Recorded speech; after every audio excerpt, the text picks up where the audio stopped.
I'm Kat Bedford with AFSCME Local 3299, and we're bargaining today, but we decided to take our lunch break and come over here in support of our siblings with the optometrist department.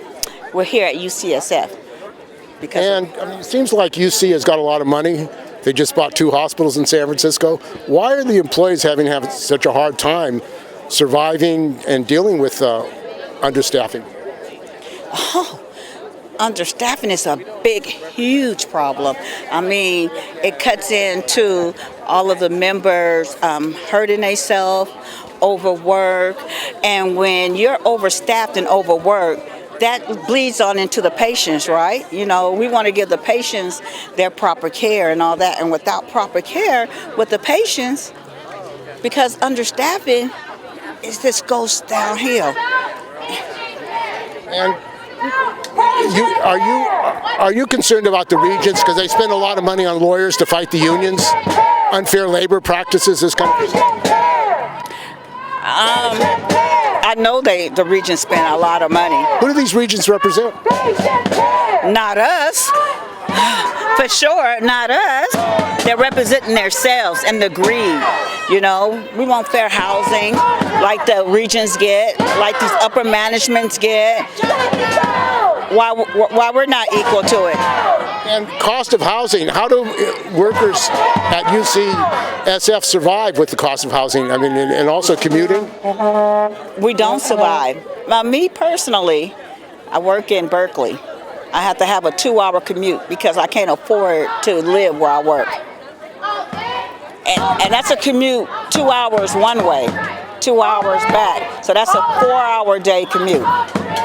There's no public housing, working class housing? It seems like that's not a priority. Working class housing for regular people? There's not. Big example, they say they have these housing, but out of a 150 unit, they'll have 2 for low housing. UC has got a lot of money for expansion. They're buying hospitals. This campus here is massive. I mean, so they have money for what they want, their agenda, it seems. They have money, and then they do a hiring freeze for low staffing, but they say they don't have the money. But we see buildings going up. We've seen hospitals being bought. We see bonuses being given. And how much are these people making? Oh, well over. So one of the CEOs got a $500,000 bonus, way over. $500,000 bonus? And they call this a public university? You even have to laugh, right? You even have to laugh. But yeah, thank you. What can people do who want to support you? Come out to the picket line when we're bargaining. Come out, sit in, and see what the regent says to us. You know, it's an open bargaining, so they're welcome to come in. Members are welcome to come in and sit across and see what the university says to us. These regents are appointed by the governor. Why aren't there any labor regents? Why shouldn't they be elected? Regents are rich people or business people? Good question. We've been asking that for a while. We've been asking to be elected on that side. Does they do it? No. You think the labor movement should unite around these issues? Oh, yes. Oh, yes. We should be part of every decision that they make. It's about our livelihood, right? It's about our livelihood. Thank you guys all for joining us. It really means a lot. My name's Nicole. I'm an optometrist here at UCSF. I've been here for 2.5 years now. And I first just want to start off by saying that I think I speak for all of the optometrists here that we really feel privileged and a big responsibility working at UCSF. The type of patients that we see here working at a top 10 eye hospital in the nation. You know, we get patients from all over the state traveling hours, even across the country, to get our type of primary and tertiary care. So we really love UCSF. We want to stay here, and that's why we're out here today. So we've been in negotiations for the past year with UC, trying to come up with a fair contract that's going to retain the quality optometrists that we already have and attract new ones as well. Unfortunately, we've had a turnover problem, patient care access problem as well. I think all of us pick up a patient at least once a week who tells us that they've been waiting 6 or 8 months for their appointment. Yeah, not great. Last week I was told that our next urgent appointment is in 2 weeks. Okay, urgent, right? And those patients have to go to the emergency room if they don't see us here at UCSF. So that's why we're out here today, to try to get UC back to the negotiating table. Unfortunately, for the past year, they have been negotiating in bad faith. We're on this unfair labor practice strike to really get UC to be serious about our negotiations and come up with a fair contract for all of us, so that we can retain our optometrists here, attract new optometrists, compete with the Bay Area hospitals that we're losing optometrists to, and ultimately, increase patient access and quality care. So thank you guys for joining us. It really means a lot, and hopefully we'll get UC back to the bargaining table.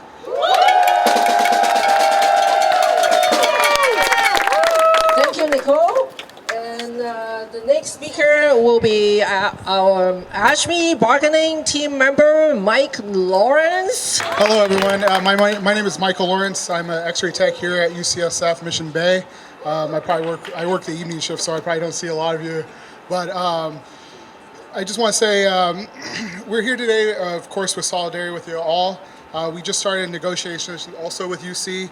We are all out here because UC doesn't value the work we do. A couple of facts is that UC has made over $2 billion since the start of the pandemic, and UC reports that its staff vacancy rate has more than tripled since the pandemic. And that's because it refuses to invest in frontline workers just like us. If UC claims that they care about us, they are. Why aren't they fighting for a fair contract? And both of us can definitely agree, or in the past and moving forward. That is why we're here to fight and stand together as a unit to show unity and solidarity. And because we fight, we win! Our next speaker is AFSCME President Catherine Lieberger. Thank you so much. Hi, everyone. I'm actually the executive vice president. Our president would be here, but he's across the country right now. So, Catherine Lieberger, really excited to be here with fellow fighters here at the University of California. It's this pattern of UC coming to the table, not being responsive, just refusing to bargain in good faith. The only way you get them actually to start to take you seriously is doing exactly what you're doing here now. And when you do that, you're standing up for yourselves and for your patients. So first off, thank you. And to paraphrase Gandhi, I think what he said is, first they ignore you. Then they laugh at you. Then they fight you. And then you win. And I know that when you keep going and you don't give up, because that has been our experience, that is the secret sauce to winning, is to never quit and to fight them with everything you've got, because it is for you, your families, communities, and patients. I know that you, the optometrists and UPTE and the patients, will win. We stand with you. Thank you for being out here. Whose university? Our university! Whose university? Our university! Whose university? Our university! Whose university? Our university! That's right! So our next speaker will be our UPTE member, Sarah Roberts. My name is Sarah Roberts. I'm a medical interpreter here at UCSF, and I'm also a unit rep with UPTE. First off, I just want to say, look at all the people that are here today. Look at this beautiful crowd. We have UPTE members, we have people from the nurses union, we have lots of AFSCME folks showing up, so I think this is a beautiful example of solidarity here. And also just so excited to see everybody showing up today for our optometrists. This is a really awesome example of one of our many small but mighty groups within UPTE. I think across the state it's almost 100, which doesn't seem like a lot of people, but we know that we can come together, we can make a lot of noise to draw attention to these issues that we know are really important. We're not just here fighting for better wages and fair wages, which we know you guys have not been offered. We know that at the bargaining table, UC has been offering 30 to 40% less of what we know the Kaiser optometrists are making. And so, yeah. So we know that's not fair. We know that's not good for staffing, which ultimately is not good for patient care. So I think that's really important to highlight, and I I really hope that all of us, not just us UPTE members, but everybody who's here within all of our unions, we can see how strong a small group of us can be and how much we can push UC, because this is what it takes, us coming together, making a lot of noise in front of the hospital like this while our president of the hospital is giving a chat inside about how they just bought 2 new hospitals in San Francisco. So when they tell us they don't have the money, but then they buy millions and billions of dollars of property, that doesn't add up.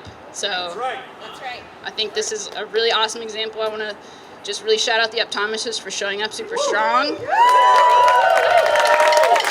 inspiring the rest of us to keep showing up and keep fighting. Our next speaker will be Matt Stephen. Hi everyone, my name is Matt Stephen. I'm a physician assistant. I've been at UCSF for 7 years. I think just echoing what one of the optometrists said earlier, I am so grateful and privileged to work at UCSF. UCSF is one of the best jobs I've ever had in my life. I've worked at 4 other hospitals, and this is the best job I've ever had. But UC could always be better, and sometimes they have to be reminded to be better. Right now, as Sarah brought up, Suresh is hosting a town hall at the same time that we and the optometrists are out here begging for UC to come to the bargaining table with a real, legitimate offer. 40% less than Kaiser, I mean, that's absurd. What are we doing here? The optometrists are a key piece in our medical system. We need them. They help us with access, with providing better outcomes to our patients that need eye-saving procedures. It's kind of absurd that we're out here. None of us want to be here. We want to be taking care of our patients. I should be seeing 20 patients today in otolaryngology, and I'm out here because I feel so sad about how UC is mistreating our optometrists. And I'm so grateful to all of our union siblings. When the Ask Me drumline came up, oh my God, it just moved me. And we know that the rest of our union, all 18,000 members of UPTE, and all, 30, 40, I don't know how many thousands of y'all there exist in AFSCME, we're gonna be at the bargaining table in 6 months, and we're all gonna need each and every one of us to show up and remind UC where their priorities are. It's us, it's the patients, it's our community. We deserve to live here in dignity. Suresh, come out to the bargaining table with a real offer, please. That's right. All right? I'm feeling the spirit. All right, so while we were out here, I think Catherine said earlier, that they'll laugh at you, they'll fight you, they're fighting us right now. We got an email this morning from the University of California Labor Relations to our law firm that said they're basically trying to suppress our free speech. They said, while participating in the work stoppage, while marching in the picket line, folks should not be wearing anything with the University of California branding, including white coats or lab coats. They also said we can't wear UPTE branded items. They're trying to suppress our free speech. I mean, our law firm immediately sent them back an email saying this is an unfair labor practice. They're nervous, they're scared. We're gonna win, okay? We're gonna win.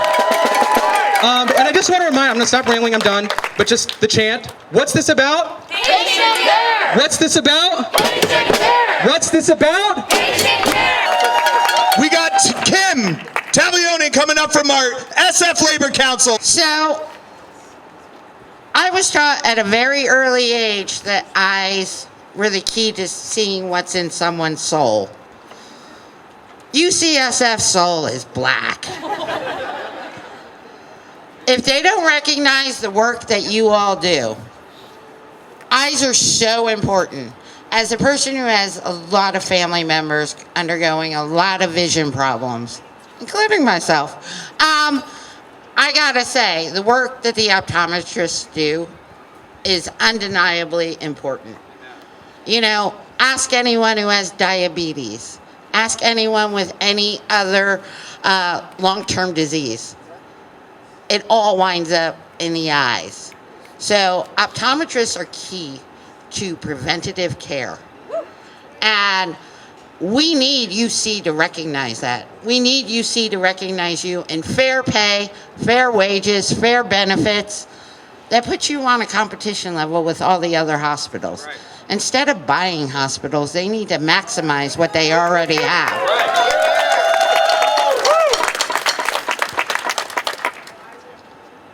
We at the San Francisco Labor Council stand 100% behind UPTE and the optometrists in this fight.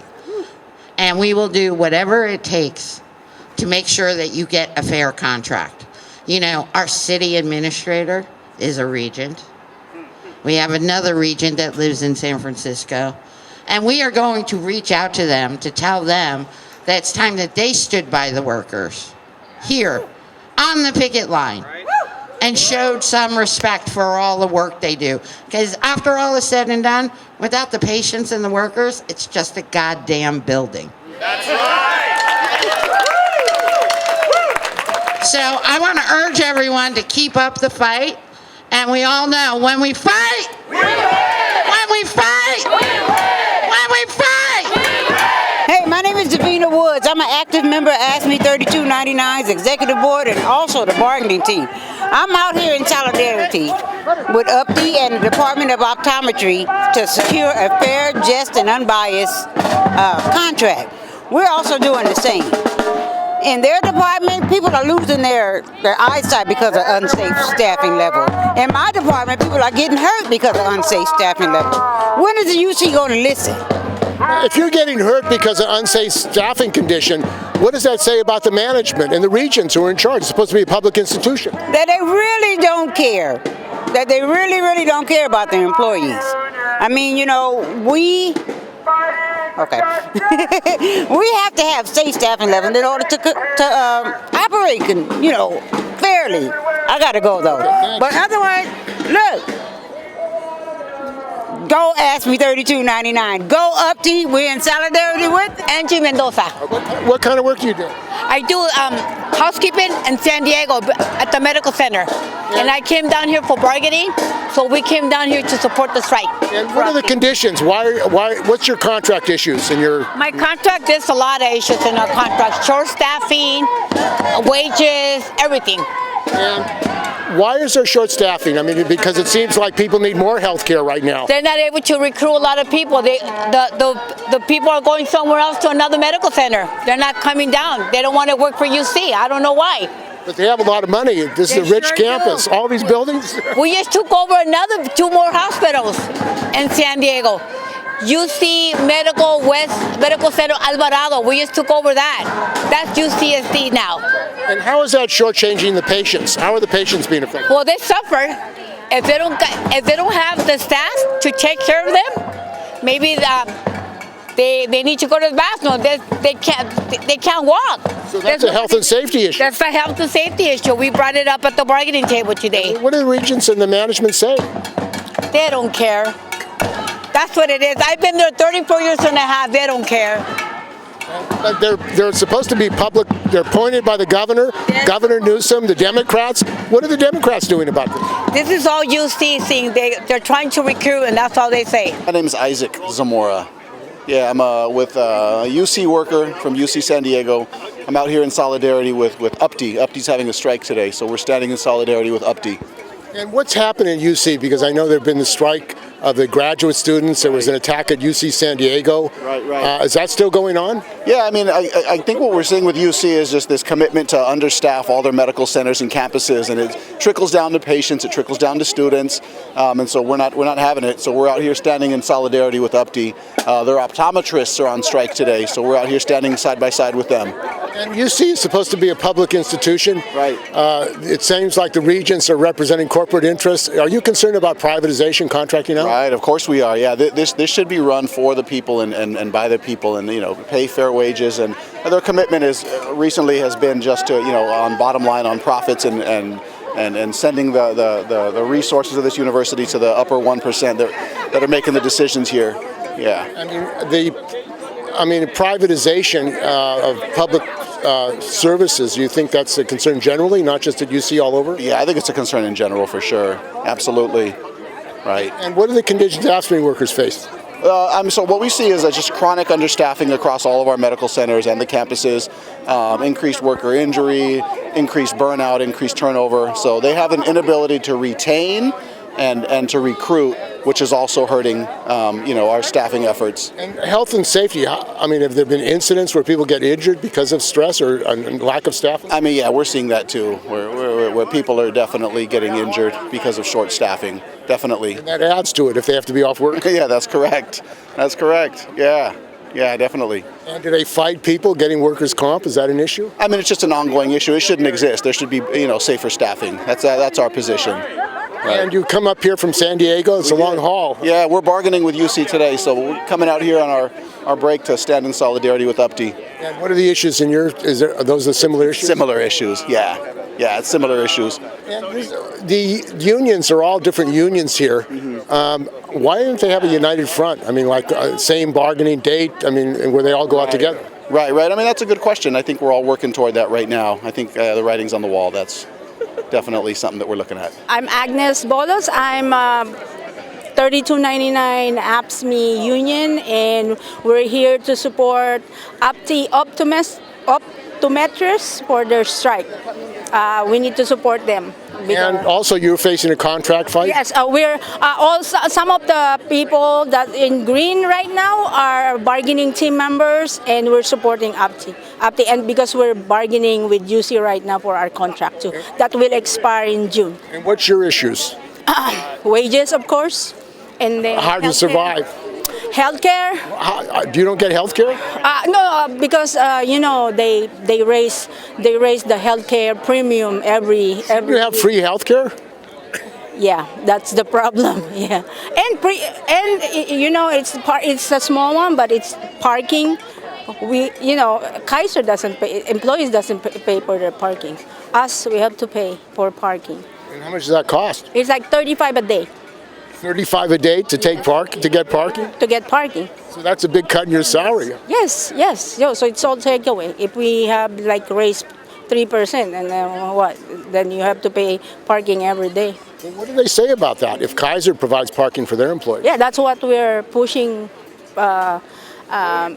Pushing UC. I mean, there seems a lot of construction here. They could build a parking lot for the employees. Yeah, and then they stopped their hiring freeze because they said that they don't have money. But look at, they just acquired St. Mary's and St. Francis. And what do you think about that? It seems like they've got a lot of money for expansion, but the workers. But staffing, no, they don't. So they always say that they care about their patient, but look what happened, what they're doing right now. They're short staffing. And how does that affect the patients when you're short staffed? Well, it's patient safety, of course. When they ask for help, they have little, they have to wait a long time to get help. Even though that we're a team, we have to help them, but because of short staffing, they have to wait for a long time to get help.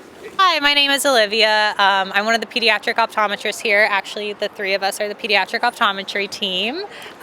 So yeah, unfortunately, we have decided to go on strike. We're trying to get. Thank you. That's really good. We're trying to get UC to practice faithful bargaining. Thank you. And unfortunately, it has come to this. So it's been a really great group of everyone coming together to try to speak on our behalfs. And some of the people here are saying that it takes time to get appointments for healthcare. You have to end up going to emergency for healthcare for a hospital. Absolutely right. So Christy can speak a bit to that. Yeah, just like she said, that's absolutely right. When we don't have, so we have a high turnover rate because our contract is so below market price. Or market for what other optometrists at hospitals. Other Kaiser optometrists are making more? Much, like 30 to 40% more than what we're making here. How do they justify that? That's a great question for the administrative team here at UCSF, because a lot of us do take pride in our patients, a lot of us take pride in what we do, but when it comes to reality, we're living in the Bay Area and we just can't afford to stay here. So we are doing this because we like what we do, we like our work here, we're prideful about it, and so that's why we're striking. And the patients that need care, immediate eye care, get appointments, they're being shortchanged. This is a public institution, supposedly for the public. Correct. And a lot of the patients here, Medicare, they need your help. Yeah. I mean, what does that mean to the patients? What does that mean about what's going on with the hospital? Just like what you said earlier with we need, if we don't have access to patient care, then they will need to be seen in an emergency room, have to wait a long time, have to pay that emergency room fee to see an on-call ophthalmology team. So when it's something that we can manage ourselves, or at least we can triage and see these patients in a much quicker time. And they're spending millions of dollars buying hospitals. Yeah. Yeah. That seems to be the priority, is expanding the system rather than taking. Someone else said it better. They need to use what they have instead of focusing on expanding more. I work closely with them. They work in pediatric optometry, and the accessibility to a pediatric optometrist in Northern California is pretty much zero apart from here. People travel from the border up with Oregon, and they travel pretty much from LA to just get a pair of glasses, which I find absolutely outrageous. You will have kids of 7 who are not seeing their optimal level because they just haven't had a pair of glasses because nobody in the outside world would see them. And this is really pretty much the only place. I feel quite strongly about that. And what does that say about healthcare in this country? I mean, that's... What does it say about a lot of things, including how we feel about children? I mean, it's been proven. There's a lot of research into how the early years and whether their sort of academic achievement is impacted by not being able to see properly. And it is so outrageous in 2024 in probably one of the richest countries on earth that for a pair of glasses and probably a bit of patching if one eye doesn't see so well, which is what I do, these kids are just being kind of consigned to a much less productive life than they would be. And I heard one of the chancellors got a $500,000 bonus. I think that's... Does that surprise you? What is it? Shocked but not surprised, I think they say, don't they? I mean, they have money for some things. They have money for something, yeah. And what's your name? Am I supposed to give my name? I'm an orthoptist here. I work for them as well, yeah. And I mean, UC is supposed to have the best care in the world.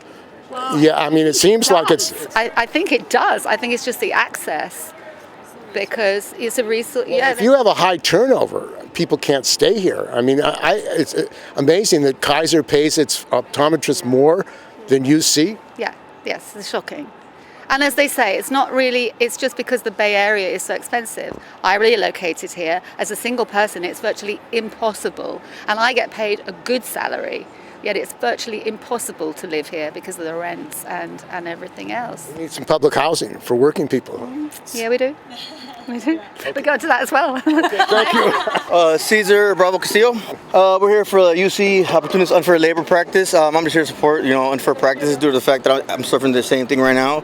What's happening with you? In agricultural, with the ranch, and I was wrongfully terminated for filing a complaint due to the fact that, in all honesty, I'm an undocumented immigrant, and unfortunately I suffered a lot of trauma here early in the country, and I've been declared disabled by the state of California, and that was before I tried out. That's before I found out. Anyways, long story short, when they found out I was terminated, evicted because the house came. I tried to get justice, equal opportunity, but apparently it's the fair housing and disabilities like for Americans with disabilities, so I didn't qualify, and it didn't work out for me. But luckily, Senator Padilla, accepted my case, as well as another employee who tried to follow my footsteps, and he got terminated too, so there we are. Why did they terminate you? Apparently, supposedly they said I quit, which I didn't, unfortunately, in all honesty. There was something going on between me and my wife, and I missed a half a shift because I had an episode. Due to the fact that I worked 8 days straight, split shift, and then 7, and it was a whole thing. 8 days straight? Yeah, split shift, so I only hit like the 4th REM cycle like one day. It was a sudden schedule change. They have a history. You were under stress. Yeah, they have a history of doing this, to be honest. And unfortunately, Marin County is pro-landlord and pro-employer. So let's just say the Civil Rights Department dismissed me, very rude. Luckily, Senator Padilla is on the case. He accepted it. I signed privacy release form, so hopefully, everything goes well. What kind of work do you do? Pretty much dairy, flooring, but right now I've been working cubicle installation for about 10, 12 years for Richard DeVito Installations. We work for NorCal everywhere, North American. He's a pretty well-known contractor. I'm Catherine Leibarger. I'm the Executive Vice President of AFSCME Local 3299, and we're out here in solidarity with our siblings who are on strike with UPTE. They're optometrists, and they're fighting for safe staffing, but today they're out here just protesting UC's unfair labor practices. And there have been all these strikes with unfair labor practices. The UC regents, why are they basically engaged in a union busting campaign? They hire lawyers. They're spending millions of dollars on lawyers against the unions. I mean, it should go to students. It should go to the staff. Well, I mean, that is the question, right? Because our mission here and everybody out here, we're out here for the patients that come through this building, right? And come through all the clinics. So that is the question to put back on the Regents, put back on UC. This stalling is unethical. There's massive turnover in these clinics. And these are optometrists, professionals. This should not be a high turnover type of job. So something's going on. I applaud the optometrists for standing up and insisting that UC do what they should. And is your union facing, AFSCME facing outsourcing? Is that a concern to you? It's something we've been fighting for 10 years. We're making headway, but you know, it's only because of our holding UC's feet to the fire that we've been able to ensure that the facilities are staffed up.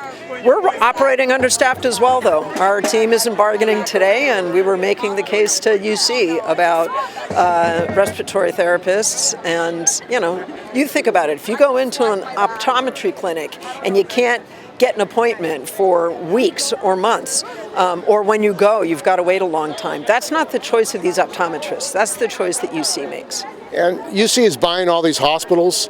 They bought just 2 hospitals in San Francisco. It seems like they've got a lot of money to expand. Yeah, that's clear. So they're really making the case. There's no reason they can't actually meet the optometrists halfway, bargain in good faith about the issues that are really critical to everybody that optometrists are raising. And the issue of healthcare, I mean, you have monopolization of healthcare. You have the Kaiser workers, you have Sutter, they all face the same issues. Why don't we have national healthcare single payer in California? Well, healthcare is a big profit maker for those hospitals that consolidate. So, you know, we've got to put the care back into healthcare. Is that going to happen with the regents you have? Because it seems like privatization, the executives are making millions of dollars. How much do these executives make who you're fighting? Oh, Lord, millions of dollars. It's really workers who are going to ensure that people get the care that they need. And there is an effort in California to have single payer. I mean, where is that at? Because Governor Newsom promised that he was going to support that, but then he took money from the healthcare industry. He had private dinners during the COVID thing. I mean, you think that these politicians are going to be actually supporting it when they're taking money from the healthcare companies? Again, it's, you know, healthcare professionals are always going to make sure that we're the ones fighting for patients. I know that there's another union of healthcare providers that fought to get SB 770, try and move the ball down the court towards a system of universal care that, you know, gives quality, affordable care to everybody. So we got to keep pushing. And are you going to be able to support a strike? I mean, do you have a no strike clause in your contract? It's why people have to be out here on their breaks. We do have it's illegal. It's against the law for people to go out on strike. In the meantime, though, it's why we're here, you know, in every way that we possibly can be. And you're also president of the state AFL-CIO. Have they taken a position yet on the ceasefire and what's going on with this genocide in Gaza? No, they haven't. Is that a reason? I mean, a lot of unions have already passed resolutions and some labor councils. It has not come up for discussion yet. What's your own view?